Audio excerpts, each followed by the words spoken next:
Shalom, selamat pagi untuk anak-anak kami kelas 10 dimanapun Anda berada. Kali ini kita berjumpa dalam pelajaran pendidikan agama Katolik dan budi pekerti kelas 10. Kali ini kita berbicara mengenai suara hati atau hati nurani. Anak-anak kami sekalian, pasti kita pernah mendengar apa yang namanya hati nurani atau suara hati. Dan kita juga pasti pernah merasakan di dalam diri kita bahwa kita memiliki suara hati atau hati nurani, bukan? Nah, kali ini kita coba berbicara sedikit tentang tema ini. Apa itu suara hati? Suara hati yang juga disebut dengan istilah lain hati nurani adalah suatu dorongan yang berasal dari dalam diri seseorang untuk melakukan hal yang baik dan mengelakkan yang jahat. Jadi, dalam diri kita setiap orang itu pasti ada suatu dorongan-dorongan untuk melakukan sesuatu atau tidak melakukan sesuatu pada saat-saat tertentu atau pada kondisi-kondisi tertentu. Ketika kita misalnya menemukan selembar uang di tengah jalan di saat kita sendirian, pastilah ada dorongan dalam diri kita yang muncul pada saat itu, bukan? Ya pasti. Seakan-akan ada diri kita yang mendorong kita untuk mengambilnya. Oh, ini rezeki. Mimpi apa aku tadi malam? Dapat uang gratis 50.000. Kata suatu dorongan yang dalam diri kita. Tetapi di waktu bersamaan juga ada dorongan lain lagi dalam diri kita yang mendorong kita untuk tidak mengambil uang itu. Oh, jangan ambil itu, bukan milikmu, itu nanti berdosa. Lebih bagus kau ambil, kau letakkan di samping jalan yang dilihat oleh orang lain. Mana tahu pemiliknya nanti datang yang langsung menemukannya, dan lain-lain. Jadi pada saat itu kita merasakan suasana batin seperti itu. Ada dorongan, satu yang mendorong kita mengambil uang itu, satu mendorong kita untuk jangan mengambil uang itu. Nah, anak-anak kami, disinilah fungsi suara hati. Suara hati biasanya mendorong kita melakukan hal yang baik dan mengelakkan yang jahat. Kalau sesuatu itu baik, pasti dorongnya kita, dimotivasinya kita untuk melakukannya. Dan kalau itu ternyata tidak baik, pasti dia akan pengaruhi kita untuk tidak melakukan itu. Ia membuat kita cemas, ia membuat kita ragu, ia membuat kita takut, sehingga kita tidak melakukannya. Nah, anak-anak kami, situasi-situasi seperti itulah yang biasa kita alami setiap hari pada saat tertentu. Itulah yang disebut dengan hati nurani atau suara hati. Nah, anak-anak kami sekalian, oleh karena fungsi suara hati yang seperti itu, maka oleh sebagian orang mengatakan bahwa suara hati identik dengan suara Tuhan.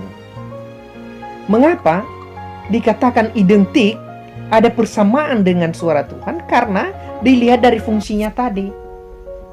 Mengapa? Karena suara Tuhan selalu mendorong kita melakukan hal yang baik, dan ia selalu mengelakkan kita, ia selalu melarang kita untuk tidak melakukan yang jahat. Hal yang sama juga dengan fungsi suara hati, bukan? Suara hati kita biasanya mendorong kita melakukan yang baik dan mengelakkan kita untuk tidak melakukan yang jahat. Namun demikian, anak-anak kami, tentu saja suara hati bukanlah suara Tuhan. Iya, mengapa? Karena suara Tuhan mutlak adanya, selalu benar, tidak pernah salah, tidak pernah tumpul, tidak pernah keliru. Tetapi suara hati kita bisa saja keliru, bisa saja tumpul pada saat-saat tertentu. Nah, oleh karenanya maka tentu saja pembinaan terhadap suara hati agar semakin tajam, agar semakin mendengung di dalam sanubari kita, kita perlu mengasah suara hati itu dengan selalu mendengarkan dan mengikuti suara hati yang baik itu setiap saat tanpa membiasakan kita untuk melanggarnya. Karena semakin sering kita melanggar suara hati, semakin tumbuhlah pada suatu saat suara hati kita itu. Nah, anak-anak kami sekalian, sebenarnya suara hati luar biasa membimbing kita dalam jalan hidup ini bila kita betul-betul mendengarkannya dengan baik. Tetapi oleh karena keterbatasan-keterbatasan yang kita miliki, maka pada saat tertentu akhirnya suara hati kita kurang berfungsi, yang membuat kita bisa keliru dalam memutuskan sesuatu. Karena kita memutuskan tidak berdasarkan suara hati lagi. Contoh, mengapa suara hati kita bisa tumpul, bisa keliru, itu disebabkan oleh beberapa faktor. Misalnya, kalau seseorang sedang emosi. Apa emosi? Yakni keadaan di mana luapan jiwa seseorang tidak lagi sedang stabil. Misalnya orang lagi sedang marah, itu emosi. Ketika orang sedang marah, pastilah suasana hatinya tidak nyaman, bukan? Maka pada saat itu biasanya orang susah mendengarkan bisikan suara hatinya. Lebih yang mendengarkan suatu dorongan nalurinya atau nafsunya untuk melakukan sesuatu, melampiaskan egoismenya, melampiaskan amarahnya, ya, untuk membalas dendam dan lain-lain. Oleh karenanya disarankan bahwa ketika suasana kejiwaan kita belum sungguh stabil, tidak dalam keadaan sungguh normal, maka sebaiknya jangan memutuskan sesuatu yang penting dalam kehidupan ini. Karena ada kemungkinan keputusan yang kita ambil salah karena tidak berdasarkan suara hati yang benar. Begitu juga ketika kita mengalami suasana emosi yang lain. Misalnya ketika kita sedang sangat cemburu, sedang sangat iri hati, sedang sangat dengki, sedang sangat takut, dan lain-lain yang sejenisnya, ya diharapkan jangan melakukan sesuatu yang sangat-sangat penting menyangkut diri sendiri atau orang lain. Pada saat itu, jangan-jangan yang kita putuskan tidak sesuai dengan suara hati kita.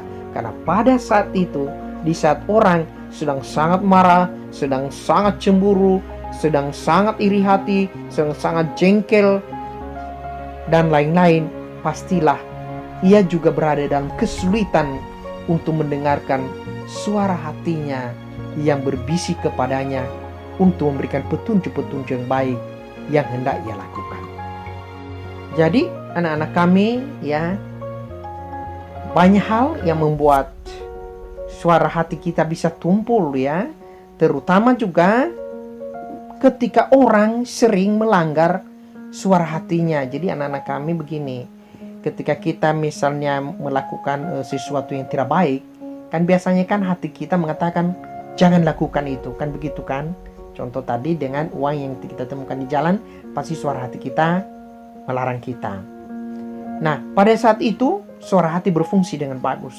Tapi ingat anak-anakku, ketika kamu sering melanggar bisikan suara hatimu, lama-kelamaan bisikan suara hati itu kurang lagi efektif untuk kita. Kita kebal terhadap bisikan suara hati sehingga kita tidak mendengarnya. Kalau satu kali orang mencuri, pasti ia sangat takut kali mencuri. Bahkan setelah mencuri, ya, misalnya ia mengambil uang mamanya tanpa seizin mamanya, pasti ada ketakutan kali, takut sekali. Bahkan setelah ia mengambil itu, ia masih tetap dihantui oleh rasa takut. Tetapi ketika dia melanggar itu, ia melakukan lagi kedua kalinya, pasti ia sudah semakin berani untuk melakukan itu, bukan? Sesungguhnya pada saat itu suara hatinya berbisik, jangan lakukan itu. Tetapi karena ia terus melakukannya, maka suara hatinya seakan-akan kurang kuat mengingatkan dia. Mengapa? Karena ia tidak konsisten mendengarkan bisikan hati nuraninya yang baik. Dan ketika ia melakukannya untuk ketiga kalinya, jangan-jangan ia seakan-akan tidak pernah mendengar lagi suara hatinya melarang dia untuk melakukannya. Mengapa?